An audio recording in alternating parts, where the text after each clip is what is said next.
салом бинандагони азиз, шумо барномаи ахбори озодиро аз студияи марказӣ тамошо доред. Шало Гулхоҷа ҳастам ҳамроҳатон ва дар 15 дақиқаи имрӯз 16 феврал ин мавзӯъро пешниҳод хоҳем кард. бародари Муродали Алимардон Парда Алимардонов боздошт шудааст. мақомот мегӯянд ӯ 10 миллион сомонии қарзро ғайримақсаднок истифода бурдааст.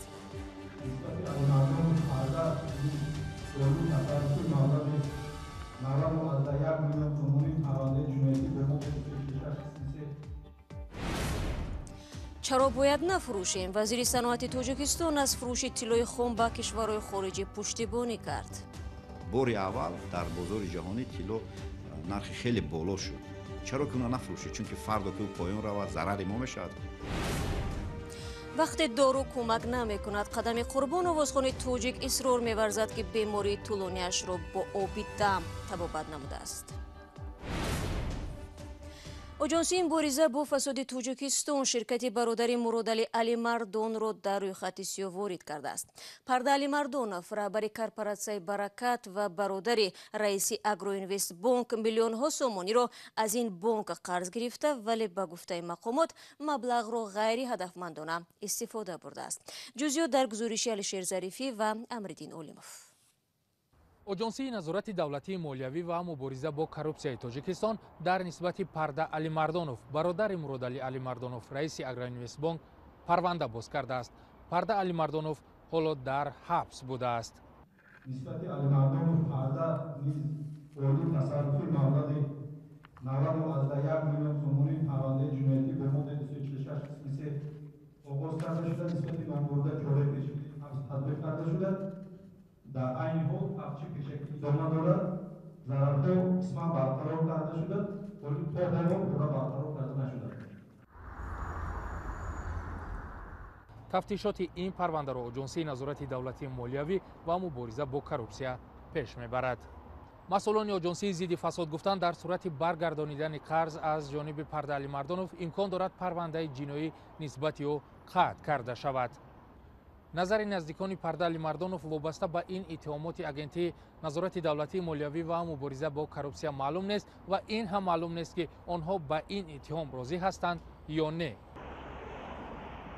дар баробари Парда Алимардонов, ки раҳбари корпоратсияи Баракат мебошад, масъулони оҷонсии зидди фасод гуфтанд, нисбати раҳбарони чанд ширкати дигар ки аз ин бонк қарз гирифта онро ғайримақсаднок истифода бурданд, парвандаи ҷиноӣ боз карданд. ба иттилои оҷонсии зидди фасод, дар соли гузашта дар умум дар Агроинвестбонк 82 миллион сомонӣ камомади пулӣ ошкор шудааст. нисбати раиси раёсати Агроинвестбонк Фарух бо моддаҳои 265 қисми 3 парвандаи ҷиноятӣ оғоз карда шуда, айни ҳол маъмули ҳабсчи пешгирӣ қарор дорад. номбурда нисбати номбурда чораи пешгирӣ ба ҳабс гирифтан татбиқ карда шудааст. мақомоти оҷонсии зидди фасод дар Тоҷикистон дар авоили соли 2019 Муродали Алимардонов, раиси Агроинвестбонкро ҳам бозпурсӣ карда буданд. ӯ дар робита ба пули қарз ҳамчун шоҳид мавриди бозпурсӣ қарор гирифта буд. Агроинвестбонк дар баробари Тоҷик содиротбонк аз бонкҳои бузурги кишвар аст, ки 6 сол боз ба буҳрон рӯбарӯ аст ва наметавонад ки 700 миллион сомонии амонати мардумро бозгардонад. Амриддин Олимов, Алишер Зарифӣ, Радиои Озодӣ, Душанбе. вазорати саноат ва технологияҳои нави Тоҷикистон мегӯяд, соли гузашта тавозуни содироту воридоти саноатӣ ба фоидаи ин кишвар шуд. Шерали кабир афзоиши ҳаҷми содироти маҳсулоти саноатиро ба бештар шудани ҳиссаи фурӯши тиллои хом ва маъданҳои кӯҳӣ марбут донист. идома дар гузориши Барод Юсуфӣ. дар нишасти хабарии вазорати саноат ва технологияҳои нави Тоҷикистон гуфта шуд, ки бори аввал дар чанд соли ахир ҳаҷми содирот, яъне баровардани моли Тоҷикистон ба хориҷа афзоиш ёфтааст. дар муқоиса бо соли гузашта ин афзоиш 5% ташкил додааст, он ҳам дар соли душвори ҳамагирии коронавирус. яъне агар соли 19 ҳамагӣ 26% мо содирот мекардем ва 74% воридот мекардем, соли гузашта ин нишон дод 5% музбӣ гашт ва як нишондоди хеле хуб аст. яъне содироти мо 31%ро дар бар гирифт ва воридоти мо 69%. афзоиши содироти маҳсулоти саноатиро вазир ба бештар шудани фурӯши тилло, маъданҳои кӯҳӣ ва ҳам содироти маҳсулоти ғизоӣ марбут донист. ва дар ҳолате ки мо ина гуфтем 18 корхонаи тиллобарорӣ дар Тоҷикистон фаъолият доранд ва бо 2 корхонаи нав فعالیت میکنن. چرا که ما قسمی او را نفروشیم؟ فکر میکنیم یگان پرابلم نیست. ما باید پیش رویم، عقب نرویم. حاضر بسیار دولت ها مثلا خود روسیه به حد زیاد طلا فروختن. برای چی؟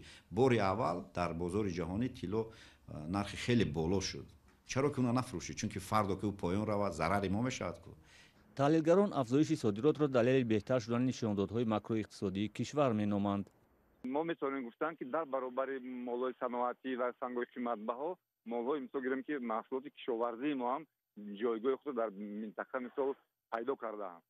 مثل از لحاظ از قبیل مثل میوه‌های خشک مثل انگور و مثل میوه و سبزیجات، یعنی سال به سال رو به افزایش است. این از بیشتر بستگی دارد به همین یعنی استحصال داخلی ما. اما عقیده دیگر نیز صدا می‌دهد که افزایش حجم صادرات از حساب محصولات کارکرد نشده و خام زیان بوده معنی از دست دادن درآمدهای بیشتری را می‌دهد. حتی مثال طلا باشد ما وای میگیریم چیز میکنیم سکریپکا میکنیم و میفروشیم در محصولات نهایی نمیبروریم. مثلا خیلی میبروریم عقیقه یا چی دیگر چی و از همان استحصال گیری کو 2-3%. خیلی ممکن باشد در هم ساحه باشد یک چنین چی و به خارج میبرورن، لیکن مثلا همون چیز سریعه. تاجیکستان چند سال اخیر با اکسپورت برخی از محصولات ساختمانی از قبیل سمنت و گچ کارتون دست به صادرات زد. این مال در کشورهای همسایه ازبکستان، افغانستان و قرقیزستان خریداری زیاد پیدا کرد، ولی آرزوی صادرات محصولات بیشتری نهایی هنوز اجرا نشده باقی مانده است.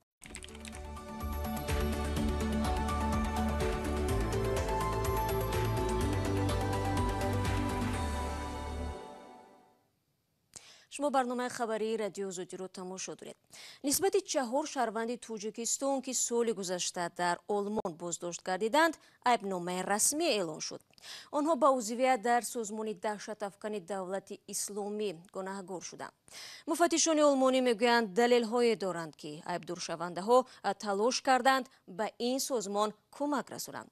سفارت تاجیکستان در آلمان باشد میگوید شهروندان تاجیکستان از کمک حقوقی سفارت دست کشیدند. همکارم عبدالله اشوروف جزئیات بیشتر دارد.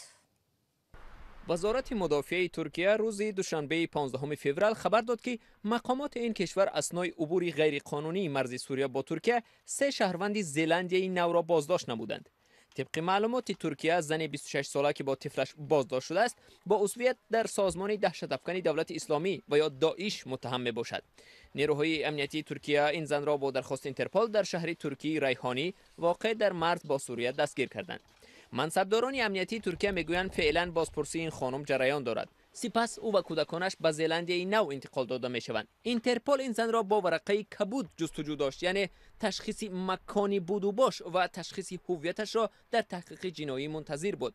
دیروز دادستان‌های آلمان گفتند که 5 شهروند تاجیکستان را رسما به عضویت در گروه داعش و فعالیت در حلقه این سازمان در آلمان متهم کردند.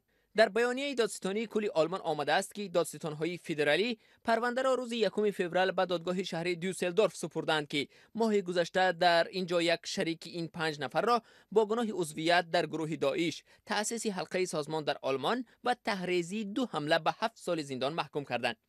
به گفته دادستان‌ها هدف این گروه که با راهبران داعش در سوریه و خراسان ارتباط داشتند انجام حمله در آلمان بوده است. صاحب نظر غیرتشاه سفیر تاجیکستان در آلمان گفت که هنوز در مرحله نخستین مرافعه سفارت به مؤسسه‌های مربوطه آلمان تماس گرفته آمادگیش را برای رسانیدن کمک‌های حقوقی به شهروندان تاجیکستان پیشنهاد نمود.